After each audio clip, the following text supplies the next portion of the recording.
somewhat haggard. What the hell is this?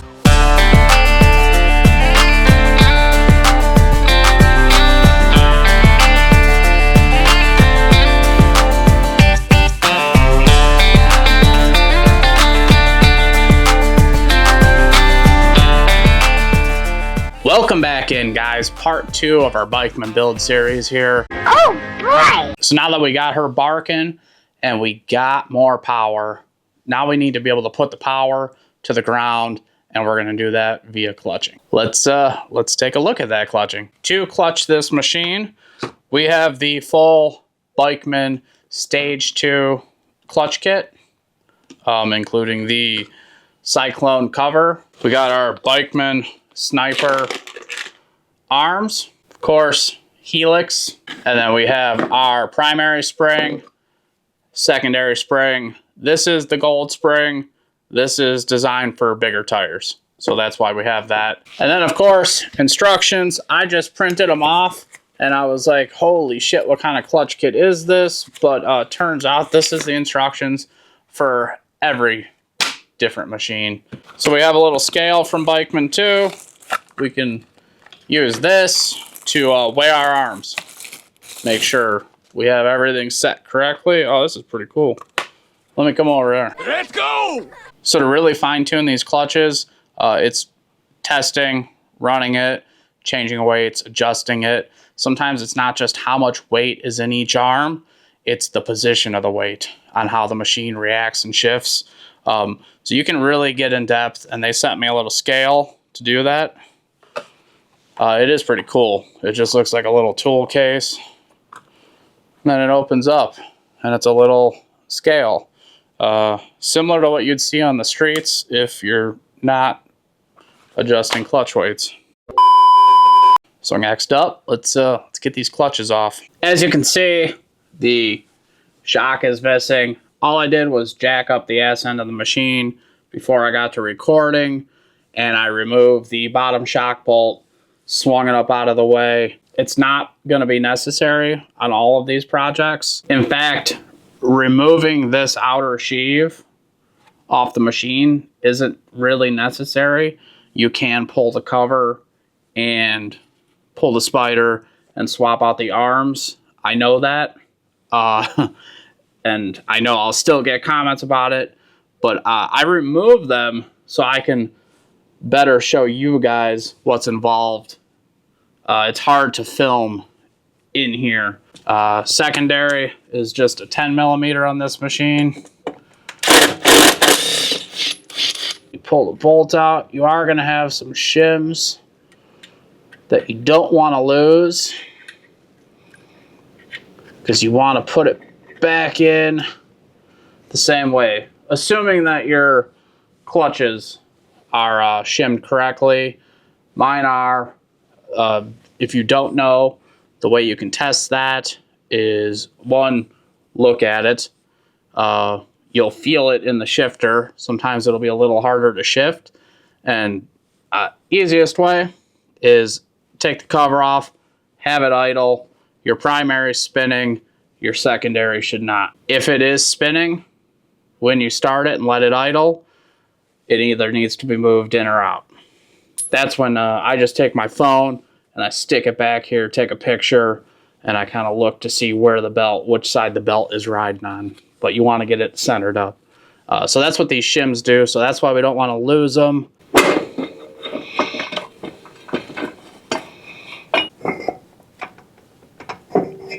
Slide this bad boy off. You can slide our belt out now. Primary clutch. If you are not aware, these clutches can be removed altogether, where you remove the bolt and then you use a regular clutch puller and pull the entire clutch off the crank. Or on these P90X clutches, you can remove the clutch bolt and you can actually separate the sheaves, and that's what we're going to do because we just need this outer one out. T60 will remove the bolt.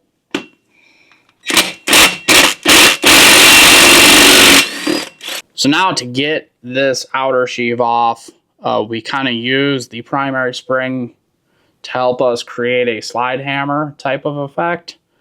and we'll push it in and pull it out until it pops off.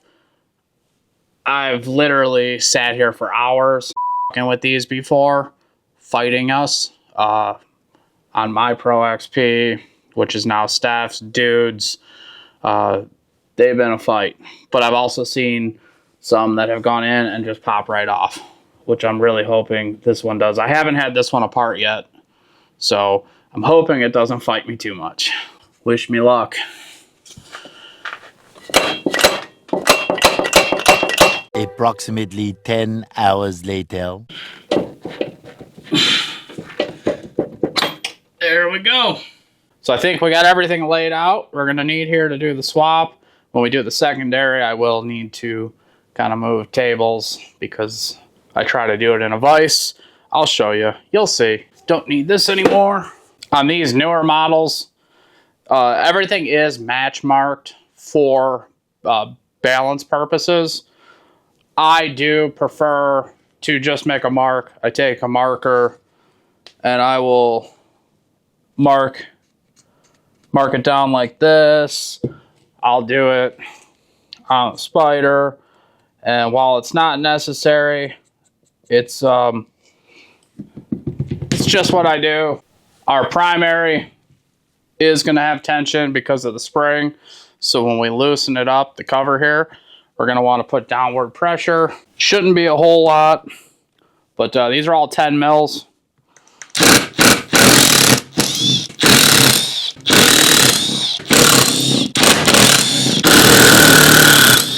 So here's the difference between factory and the new one from Bikeman. This factory one is definitely the weaker of the two.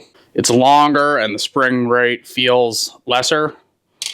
This one's a little stubbier, but it does have a stronger spring rate is what my hands say. Now we can pull the spider out, and that just slides out. Be careful, there are little buttons that can fall out that are right here. Now we can get to our arms. They all move freely as they should, which is good. I'm not really surprised because it's a new machine. So each arm is held in by a nut and bolt. One side's an Allen. The other side is a 3/8. I think it's 1/8 inch and 3/8. And we're just going to remove those. You will probably see a lot of people use an impact on this. And I like to use an impact as much as the next guy, but on this, I like to use the hand tools just so I don't get too crazy with the impact. Use our Allen, push the bolt out. It's a bolt, but it's also the pin that the arm rides on. If you have a machine with some miles on it and you're doing this, you're going to want to inspect these. You're just looking for wear. And then we'll repeat that process for the other two. A little longer than a few minutes later. Good stuff. Got an empty sheave now. I'm going to go clean this real quick, blow it out. So we're putting it back together. Putting the new clean stuff in a cleanish clutch. When we're all done, I'm going to Scotch-Brite these sheaves too. Yay, cleaning! Got her all cleaned up. Next up, we're going to follow our instructions and get these new Snyper arms all set up. So these arms are unique because they use a combination of magnets out here in the middle and at the tip, but they also have two barrels, and that's what all these little set screws are for. So we're going to look at the instructions, see our baseline setup. It says for rock crawling and hard acceleration, add a medium screw to the heel of the barrel with the screw already at the tip. I also noticed it says if rock crawling, use black primary spring. And I'm wondering, is it a primary spring from Bikeman or is it the factory black primary spring? So here in the instructions, there is a page for Stage 2 clutch kits, that's what we have. And then there's a spot for Level 3 tune, and that's what we're going to be running. So we got to set it up like that. And then we'll also take into consideration what they said about adding something for the rock crawling and hard acceleration, because we're going to be doing both. So the instructions tell you how much to put in each barrel, and it looks like it doesn't matter because they label them barrel 1, barrel 2. My understanding here is it doesn't matter which one is barrel 1 and which one is barrel 2. All that matters is that it's consistent between all 3 arms. I think we can handle that. So barrel 1, we need a long, and it needs to go to the tip. And in barrel 2, we need a long and a medium, and it needs to be by the heel. We need 2 and 2 for the magnets.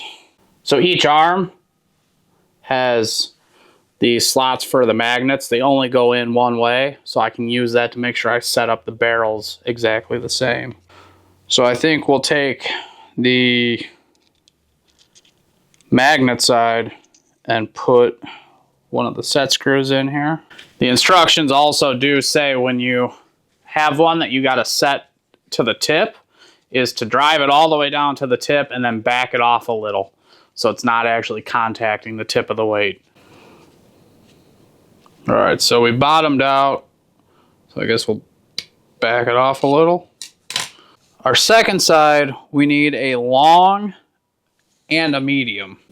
What I'm seeing from this clutch kit is you kind of have like unlimited adjustability.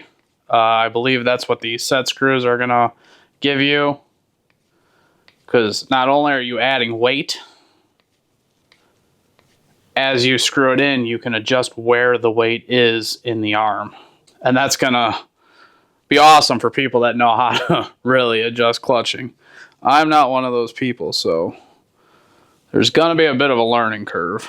So on the second barrel, not only are we running the long screw, we also have a medium screw. There's 3 in here, long, medium, and small. And it's supposed to be up towards the heel. So actually, I think I need to back out that long screw a little bit, because this medium one, the instructions say when it says heel, you want it like flush with the heel of the weight without the thread sticking out. We have a long one and one, and then I don't know if you guys can see that, but there is the medium one that you can see at the edge here. And according to instructions, that's how we want that set up. Next up, magnets. There are 2 slots here for magnets, and we need to put 2 magnets in each one. Get 2 started and then break them off from the pile, and then do the same thing for the rear.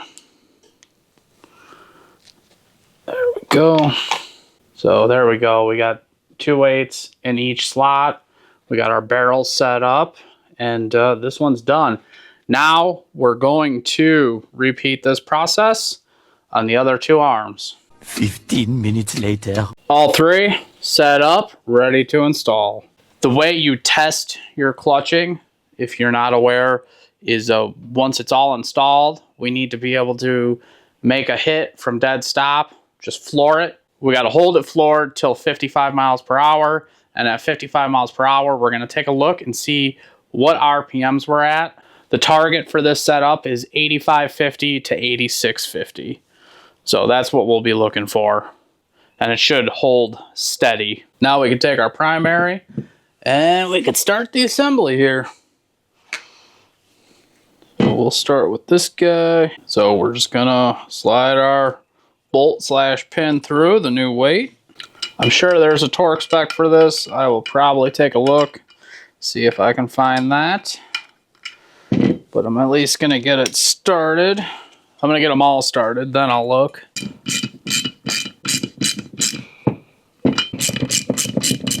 So factory spec on these is 20 inch-pounds, so I'm just lightly snugging them. Now on your Spider, get it cleaned up, and then on the back you can see there's some rollers. We want to make sure that these all move freely, and don't have any type of crazy wear on them. And new machine, so it's fine. And then we will take our spider and install it. This is the one where I have my marker, but we also have an X.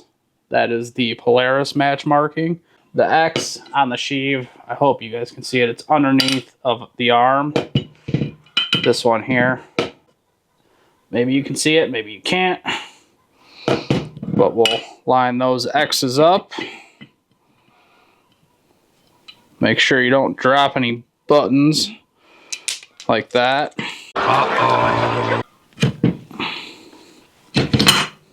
Drop her down in. Put our new spring on. I'm gonna go ahead and just get this in here now.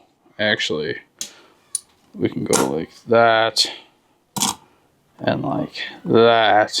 And then next up, Cyclone clutch cover. We're not just putting it on here because it's pretty billet aluminum. This actually does serve a purpose. The factory one is kind of like this tri-leg type thing. The Bikeman Cyclone clutch cover is a full circle, so it's going to better tie in these towers. As you can see, you got 3 sets of 2 towers, and the factory one only hits there, and you have this open space here, whereas with this one, everything's tied in. In theory, it's going to help strengthen it. I've seen some people say that covers like this kind of increase airflow because they're kind of like little fan blades. I don't know if that's true or measurable, but I've seen people say it on the internet, so you know, you never know. I don't know. So, you need to be able to get a couple of them started. Obviously, if you have a second set of hands, that can be helpful, but it is doable with one person. Just get them started, then we can drive them down, and that will pull the clutch cover down evenly as long as we drive them down evenly. These I will torque. Calls for 15 foot-pounds. And there it is. Bikeman Stage 2 clutch kit with the Cyclone cover installed, ready to roll. So something I wanted to show you guys. If you look here, you can see there's our 2 barrels where we made those adjustments. So we could actually make adjustments while this is on the machine. Next up, we got to do our secondary work, which involves changing the helix, and we're going to put this gold secondary spring in. So to do this, I got my little rolly cart here. I got a vise with some threaded rod. So we'll slide that over, put another big washer on here, and drive this down. Just need it to touch to kind of hold that spring once we release the pressure. Then we're going to come at it with a 16 mil and remove these bolts.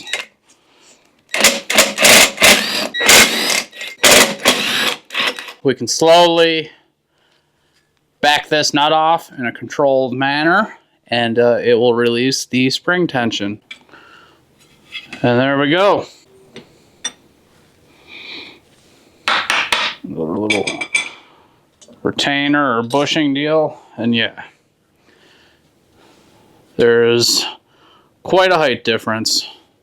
These coils actually look thicker.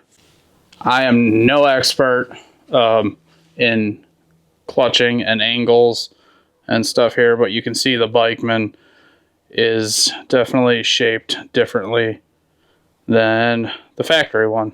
Now we just reverse the process, put our new helix down, put our new spring on, got our little bushing. Because of the fact we have 3 bolts, we got to kind of line up while also driving this down. This one can be a little bit of a pain. It definitely helps if you have an extra set of hands, which I do not. So we're just gonna have to make it work. You can push it down some and then drive the nut down, get yourself a head start. I know a lot of people get scared doing clutching, and I promise you, I don't know shit about clutching, but it's not hard. Just can be intimidating because you got all these little moving parts, and you got springs putting pressure on shit. You got to take things apart, but it's not that bad.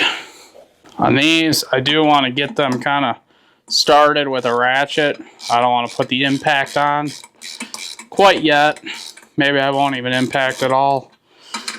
Just in case you think you got it started, because these are a little hard to go in because of the spring. But doing it with a ratchet, you can really make sure you're not cross-threading, because that would be a nightmare. So we're actually good now. The bolts are holding it. Not tight yet, not torqued, but it's all held together. So we can remove this and get this tightened. Got it driven down. Got the bolts just kind of snug. And then I just want to make sure everything is seated straight and square like it's supposed to. And now we're going to torque these bad boys down. I don't remember the torque setting. Got to look that up.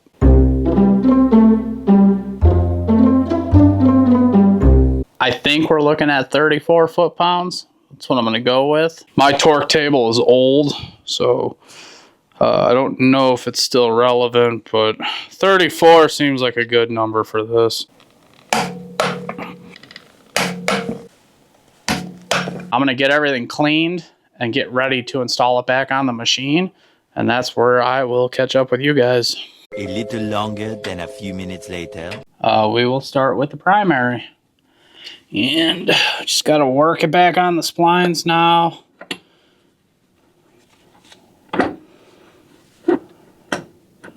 Just have patience. Man, this thing looks pretty.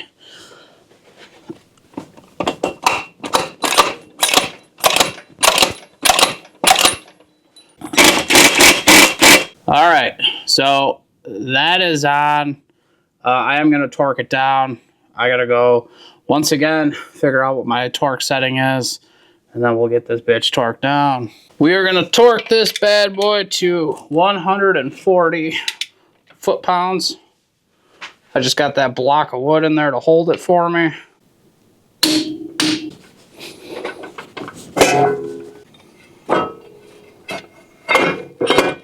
So I'm just going to torque the secondary, then use the belt tool, put the belt on. That's my method. Secondary clutch on this machine, 25 foot-pounds. I'm going to see if I can take this out in my neighborhood in Mexico here. We won't be able to make a full run, but at least see what it feels like. So I'm going to get it put back together, and then I'll look into that. A little longer than a few minutes later. All right, guys, we got her outside. Warming her up a little bit, and then yeah, we'll take it around Mexico a little bit.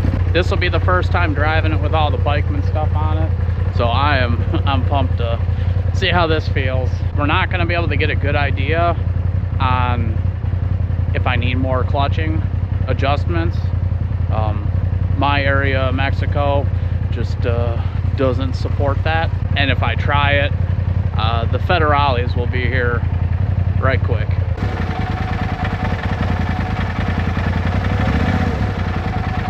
We're at like 1600, 1550 for engagement. I think that'll work for what we do.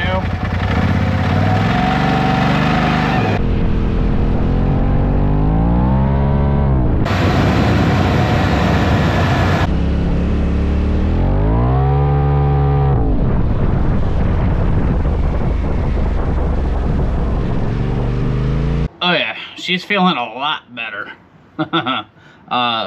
I don't have much space, and now I gotta get this in my garage and close it. I did see 8,500, which means we're in the neighborhood of where we're supposed to be. But again, I didn't hit 55, not even close. So the clutching might be good. I'm liking where this is going. If you're looking to do something similar to what I'm doing, and you want to get some go fast parts, some clutching, whatever you need, maybe you just want your exhaust to bark a little bit, check out Bikeman Performance. Link's going to be below. We have an affiliate link. You can use our link. You can use our code, Somewhat Haggard. It'll save you a little coin off your parts from Bikeman. The code's good for Bikeman branded parts. I'm really looking forward to seeing the results on the drag racing. Steph is very confident. I have a whiteboard here, so I have reminders of the shit that I gotta do. And check out what she did this morning. Lose to Steph in drag race. Yeah, so that's what I'm dealing with. It's going to be a bad look for me if I lose to my wife, so I got to get it dialed, and I think it's going to be pretty good. I forgot to mention, too, this was my first time driving it under load, so I got to hear the blow-off valve. This one's a lot quieter than the RPM one. That's what Steph has. That's what Dude ran. And those are a lot louder, but in the little bit I drove it, this one does seem quieter. I don't know if you guys will be able to hear it on the mics when I drove, but this one's less of a whistle, more of a whoosh. I don't know. I like it. It's different than what I'm used to, but I just like to be able to hear it. I'm that guy, so. Who the f*** is that guy? Who the f*** is that? Another great way to support us is our website, somewhathaggard.com. Get yourself some Somewhat Haggard merch. That's the best way to support us. Another great way is Patreon. Not only will it get you these videos ad-free, uncensored, a little bit early, but your name has probably been scrolling amongst my face here. That's our way in video to kind of show the people who give us a little extra support. So everyone that's been donating on there, thank you. We greatly appreciate it. If you're thinking about signing up and you're gonna do it, well, thank you in advance. Also below, we have other sponsors. We have affiliate links. We have discount codes. So check that out. That's another way to support us. I like working with companies that are willing to give you guys a discount code. It's a little way to try and help give back. Because a lot of this stuff, like this whole Bikeman build series, this is because of you guys, so thank you. At this point, I'm probably rambling, so we're going to close this out. Thank you guys so much for watching. Make sure you like, comment, subscribe, and we will see you when we're drag racing. Peace! All I want to know is, who's coming with me? Who's coming, man? Who's coming with me?